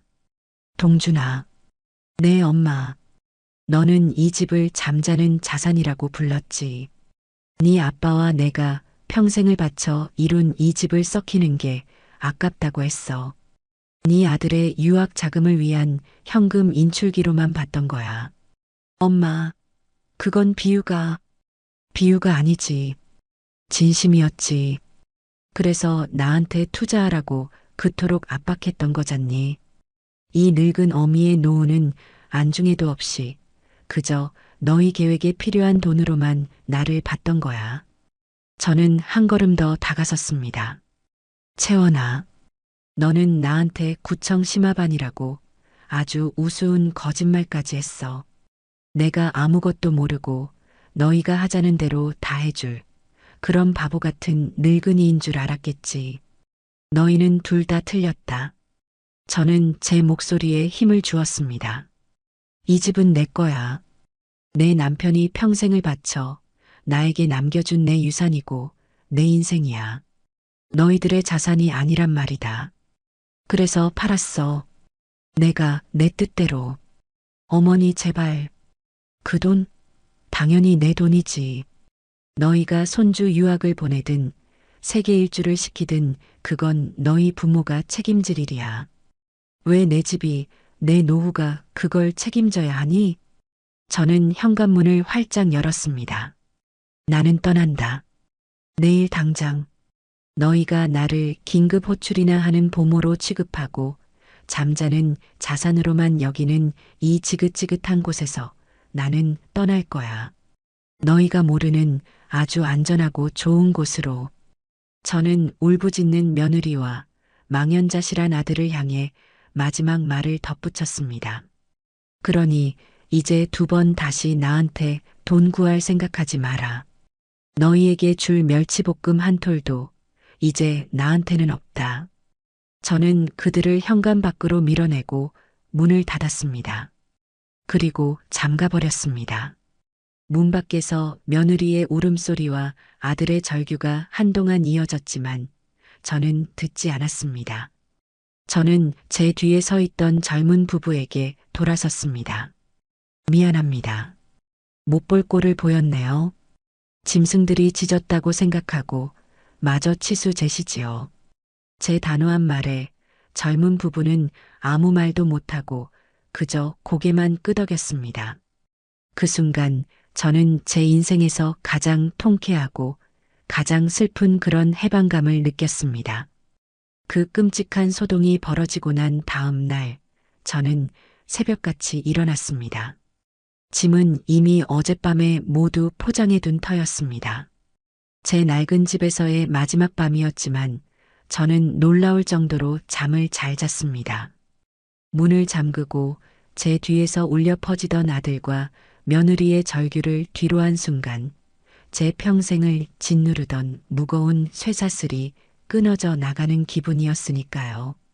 동이 트기도 전 이삿짐 센터 트럭이 조용히 골목으로 들어섰습니다. 저는 이사하는 것조차 아들 내외에게 알리고 싶지 않아 가장 이른 시간으로 예약을 해두었지요. 사모님, 짐이 생각보다 많지 않으시네요. 네. 버릴 건 다 버리고 가져갈 것만 챙겼습니다. 제 낡은 세간살이들, 남편의 손때가 묻은 서재 책상, 동준이가 어릴 때 쓰던 낡은 책장 그 모든 것을 저는 버릴 것과 기부할 것으로 분류해 두었습니다.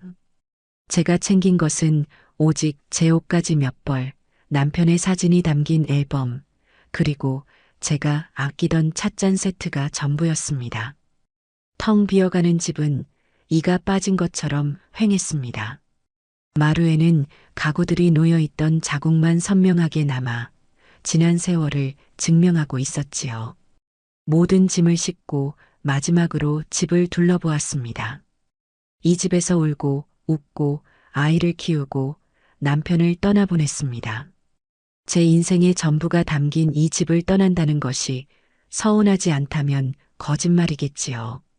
하지만 그 서운함보다 새로운 삶에 대한 기대감이 훨씬 더 컸습니다. 저는 대문을 잠그며 집을 향해 작게 속삭였습니다. 그동안 고마웠다. 너는 잠자는 자산이 아니라 내 소중한 추억이었어. 이제 편히 쉬어라. 이삿짐 트럭을 뒤로하고 저는 따로 불러둔 택시에 올라탔습니다. 제 새집, 강 건너 신도시의 그 반짝이는 주상복합 아파트로 향하는 길이었습니다.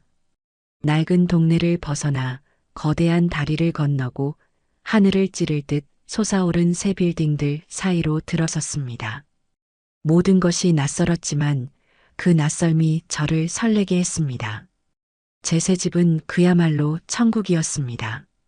로비에서부터 저를 알아보는 보안 요원이 정중하게 인사를 했고 저만이 누를 수 있는 엘리베이터는 소리 없이 저를 40층이 넘는 곳으로 데려다 주었습니다. 현관의 지문 인식기에 제 엄지손가락을 대자 환영합니다, 주인님. 하는 기계음과 함께 묵직한 문이 열렸습니다. 아직 가구가 들어오지 않아 텅 비어 있었지만 집안은 눈이 부실 정도로 환했습니다. 거실 통유리창으로 아침 햇살이 쏟아져 들어오고 있었기 때문이지요. 저는 신발도 벗지 않고 그 유리창 앞으로 다가갔습니다.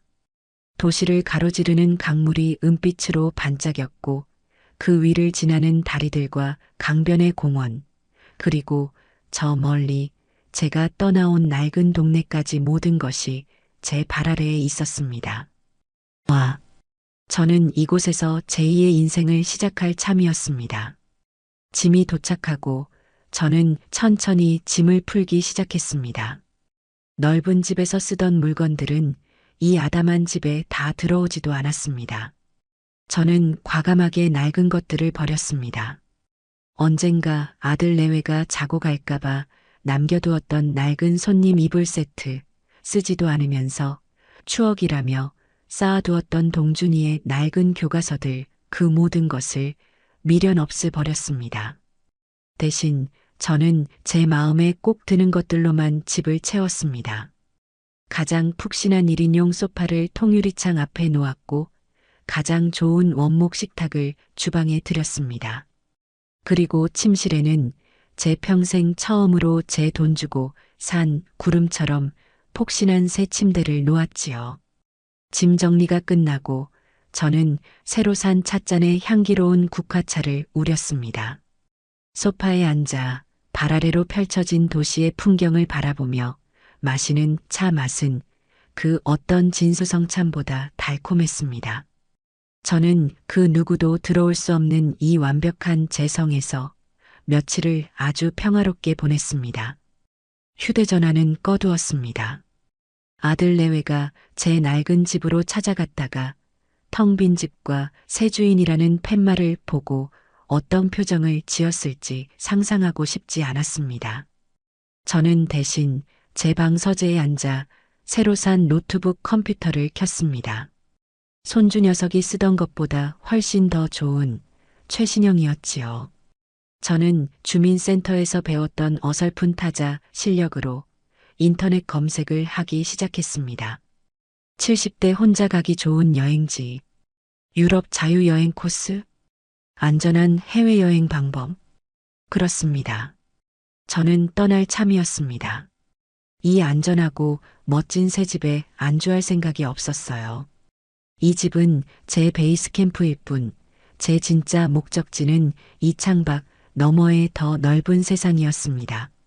아들 내외는 저를 구청 심화반이나 속이려 들었던 아무것도 모르는 늙은이로 취급했습니다.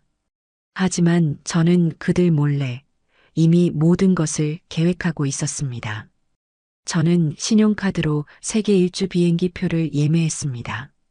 한 번에 다 끊는 것이 아니라 파리인 로마 아웃, 그리고 다음은 카이로, 그 다음은 뉴욕. 제 마음이 내키는 대로 머무를 수 있는 그런 자유로운 표였습니다. 저는 어젯밤 백화점에서 샀던 그 붉고 단단한 여행 가방을 꺼냈습니다. 그리고 제 옷가지들을 차곡차곡 채워 넣기 시작했습니다. 화려한 원피스, 편안한 바지, 그리고 남편의 사진이 담긴 작은 액자 하나. 그것으로 충분했습니다. 출국하는 날, 저는 제 새 아파트에서 가장 아끼는 옷을 꺼내 입었습니다. 그리고 현관을 나서기 전 거울 앞에 섰습니다. 거울 속의 김연옥은 더 이상 멸치볶음에 서러워하던 그 초라한 노인이 아니었습니다. 낯선 세상으로 떠날 준비를 마친 71세의 당당한 여행자였습니다. 저는 택시를 불렀습니다. 아들에게 전화해서 공항까지 태워달라고 부탁할 생각은 추호도 없었지요. 인천공항 제2터미널은 거대하고 웅장했습니다. 저는 제 붉은색 가방을 카트에 싣고 당당하게 걸어갔습니다. 수속을 밟고 보안 검색대를 통과했습니다. 비행기 탑승까지 시간이 남아 저는 난생 처음으로 공항 라운지라는 곳에 들어가 보았습니다. 돈을 내면 누구나 들어갈 수 있는 곳이더군요. 조용하고 편안하고 온갖 맛있는 음식들이 있었습니다. 저는 창가 자리에 앉아 오렌지 주스를 한 잔 따라 마셨습니다. 제 통장 잔고를 생각하면 와인이라도 한 잔 마시고 싶었지만 첫 여행이니만큼 정신을 똑바로 차려야지요. 창밖으로는 제가 타고 갈 거대한 비행기가 위용을 뽐내고 있었습니다. 저는 그때 비로소 휴대전화의 전원을 켰습니다. 부재중 전화 수십 통, 문자 메시지 수백 개가 폭탄처럼 쏟아져 들어왔습니다. 아들 동준이, 며느리 채원이, 심지어 안사돈에게서까지 연락이 와 있었습니다. 엄마, 어디야? 이게 무슨 일이야? 어머니, 제발 전화 좀 받으세요. 저희가 잘못했어요. 사부인, 대체 어디 가신 겁니까? 애들이 지금 난리가 났습니다. 저는 그 모든 메시지를 무시했습니다. 그리고 저는 카메라를 켜서 제 모습을 찍었습니다. 오렌지 주스 잔을 들고 창밖의 비행기를 배경으로 제 생에 가장 환하게 웃는 얼굴이었습니다. 저는 그 사진을 아들과 며느리에게 전송했습니다. 그리고 마지막 문자 메시지를 보냈습니다. 나 찾지 마라. 내 인생 찾으러 간다. P.S. 내 새 주소는 강 건너 신도시의 새 아파트 주소다. 하지만 앞으로 6개월간은 집에 없을 예정이니 찾아올 생각 마라.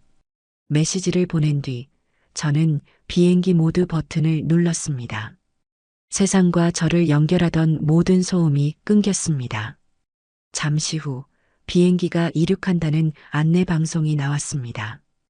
비행기는 거대한 몸체를 흔들며 활주로를 달렸고 이내 솜털처럼 가볍게 하늘로 날아올랐습니다. 창밖으로 제가 평생을 살았던 도시가 장난감처럼 작아지는 것이 보였습니다. 저는 눈을 감았습니다. 이른한 살 김연옥의 진짜 인생이 지금 막 이륙하고 있었습니다. 제가 파리의 센 강변을 거닐고 루브르 박물관에서 모나리자를 직접 보며 감탄하고 있을 무렵 한국에 남겨진 아들 내외는 그야말로 지옥 같은 나날을 보내고 있었다고 합니다. 이 모든 것은 제가 6개월간의 긴 여행을 마치고 돌아온 뒤 저에게 용서를 빌러온 아들과 며느리 그리고 안사돈에게서 직접 전해 들은 이야기입니다.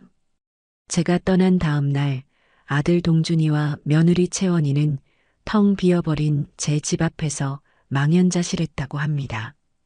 대문에는 새 주인이 이사올 예정이니 외부인 출입을 금합니다라는 차가운 경고문만 붙어 있었지요. 두 사람은 그제야 사태의 심각성을 깨달았습니다. 어떻게 여보. 어머니 정말 가셨어. 우리 이제 어떻게. 며느리는 그 자리에 주저앉아 펑펑 울었다고 합니다. 하지만 그 눈물은 저에 대한 그리움이나 죄책감이 아니었습니다. 당장 눈앞에 닥친 현실 때문이었지요. 당신이 보낸 그 계약금, 그거 당장 유학원 가서 환불해달라고 해. 빨리. 아들 동준이가 소리쳤고 두 사람은 불이 나게 그 미국 엘리트 유학원이라는 곳을 찾아갔다고 합니다. 하지만 돌아온 대답은 냉혹했습니다.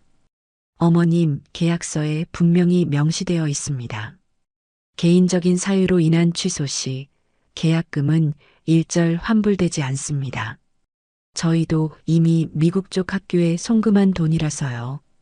그들이 저를 믿고 제 집을 담보로 대출이라도 받을 생각에 덜컥 자기들 돈으로 보냈던 그 계약금은 그렇게 공중으로 사라져버렸습니다. 집으로 돌아온 두 사람 사이에는 상상도 못할 냉전이 흘렀다고 해요. 다 너 때문이야. 너가 엄마한테 그깟 멸치볶음이나 갖다 주니까 일이 이 지경이 됐잖아. 뭐? 너는 아들이라는 작자가 엄마한테 잠자는 자산이니 썩힌다느니 그따위 소리를 해? 너가 불을 지폈잖아. 그럼 엄마가 당연히 손주 유학 보내줄 줄 알았지. 그걸 반대하는 할머니가 세상에 어디 있어. 그러니까 너가 문제라는 거야. 어머니는 할머니이기 이전에 사람이잖아. 너는 어머니를 사람 취급도 안 했어. 서로에게 책임을 떠넘기며 벌인 그 끔찍한 부부싸움은 방에서 그 모든 것을 듣고 있던 손주 준이의 울음소리로 끝이 났다고 합니다. 엄마, 아빠, 나 미국 안 갈래. 그냥 안 갈게. 싸우지 마. 아이의 울음소리에 두 사람은 그제야 자기들이 무슨 짓을 했는지 깨달았습니다. 돈도 잃고 부모도 잃고 심지어 아이에게 상처까지 준 자신들의 어리석은 욕심을 말입니다. 며느리 채원이는 엉망이 된 얼굴로 친정어머니, 즉 안사돈을 찾아갔다고 합니다. 제게 했던 것처럼 그저 위로받고 싶었던 거겠지요. 엄마, 시어머니가 너무해. 어떻게 우리한테 이럴 수 있어? 하고 하소연할 생각이었을 겁니다. 하지만 안사돈은 제가 생각했던 것보다 훨씬 더 현명하고 단호한 분이셨습니다. 채원이가 울며불며 자초지종을 다 털어놓자 안사돈은 따뜻한 위로 대신 차가운 질책을 쏟아냈다고 합니다. 채원아, 엄마 흐흑. 네가 감히 사부인께 멸치볶음을 생신상에. 안사돈의 목소리가 싸늘하게 식어가는 것을 며느리는 그때 처음 느꼈다고 해요. 그건 그날 너무 바빠서 동준 씨도 늦고. 시끄럽다. 안사돈은 며느리의 말을 잘랐습니다. 내가 너 그렇게 가르치지 않았다. 나는 내 딸이 적어도 사람 도리는 하고 살 줄 알았어. 그런데 네가 어떻게 네 시어머니 생신상에 그것도 사온 멸치볶음 따위를 올리고 네 친정엄마 생일에는 살아있는 꽃게를 쪄다 바칠 수가 있니? 엄마, 그건 너는 내가 그 꽃게찜을 받고 기뻐하는 게 좋았니? 네 시어머니는 피눈물을 흘리고 계셨을 텐데 그리고 염치도 없이 그분의 집을 팔아서 네 아들 유학을 보내. 안사돈은 자리에서 일어나 딸의 뺨을 올려붙이려다 간신히 참았다고 합니다. 사부인은 너희 시아버님 돌아가시고 그 집에서 10년을 홀로 사신 분이다. 그분이 어떤 마음으로 그 집을 지키고 어떤 마음으로 너희를 바라보셨을지 넌 한 번이라도 생각해 봤니? 나는 내 딸이 너라는 게 오늘처럼 부끄러운 날이 없다. 당장 가서 사부인께 싹싹 빌어. 어디 계신지 찾아서 무릎 꿇고 용서를 구해. 그분이 너를 용서하시기 전까지 너 다시는 나 찾아올 생각 마라. 꼴도 보기 싫다. 친정 어머니에게까지 그런 혹독한 꾸지람을 들은 며느리는 그 자리에 주저앉아 목 놓아 울었다고 합니다. 자신의 잘못이 무엇인지 뼈저리게 깨달은 순간이었겠지요. 한편 아들 동준이는 제가 문자로 보낸 새 주소를 들고 강 건너 신도시의 그 주상복합 아파트를 찾아왔다고 합니다. 하지만 제 집 현관문은커녕 1층 로비조차 통과할 수 없었습니다. 누구시죠? 검은 정장을 입은 보안 요원이 아들을 막아섰습니다. 저 여기 40층의 김현옥 씨 아들입니다. 김현옥 주인님 말씀이십니까? 네, 맞습니다. 저 아들인데 잠깐. 죄송합니다. 주인님께서 본인이 직접 확인하시기 전에는 그 어떤 방문객도 올려보내지 말라고 특별히 지시하셨습니다. 아니, 내가 아들이라니까요. 어머니, 엄마, 저 왔어요. 아들은 로비에서 고래고래 소리를 질렀지만 방음이 철저한 엘리베이터는 묵묵부답이었습니다. 한 번만 더 소란 피우시면 업무 방해로 신고하겠습니다. 보안 요원의 단호한 말에 아들은 결국 쫓겨나듯 그 빌딩에서 나와야 했습니다. 아들은 그 높은 건물을 올려다보며 그제야 실감했다고 합니다. 제가 정말로 떠났다는 것을요. 자신들의 손이 닿지 않는, 자신들의 목소리가 들리지 않는 아주 높고 안전한 곳으로 어머니가 완전히 사라져버렸다는 것을요. 아들은 그 빌딩 앞 길바닥에 주저앉아 한참을 울었다고 합니다. 잠자는 자산이라고 불렀던 어머니, 멸치볶음으로 때웠던 어머니가 얼마나 거대하고 소중한 존재였는지 뼈저리게 후회하면서 말입니다. 그날부터 제 휴대전화의 음성 사서함에는 두 사람의 메시지가 쌓이기 시작했습니다. 제가 파리에서 로마로 넘어갈 때쯤 메시지는 분노로 가득 차 있었습니다. 엄마, 당장 돌아와. 이게 무슨 짓이야? 제가 이탈리아에서 스페인으로 건너갈 때쯤 메시지는 걱정으로 변해 있었습니다. 어머니 어디세요? 살아는 계신 거죠? 제발 연락 좀. 그리고 제가 이집트에서 피라미드를 보고 있을 때쯤 메시지는 절박한 사과로 바뀌어 있었습니다. 어머니, 저희가 정말 잘못했습니다. 멸치볶음 자산 다 저희가 미쳤었나 봐요. 어머니, 제발 돌아와 주세요. 저희가 다 잘못했어요. 저는 그 모든 메시지를 지중해의 푸른 바다를 바라보며 조용히 하나씩 지워나갔습니다. 6개월. 제 인생에서 가장 길고도 짧았던 6개월의 시간이었습니다. 저는 파리의 에펠탑, 로마의 콜로세움, 바르셀로나의 성당, 카이로의 피라미드, 그리고 뉴욕의 자유의 여신상까지 제가 평생 책에서나 보던 그 모든 곳을 제 두 발로 직접 밟았습니다. 처음에는 두렵기도 했습니다.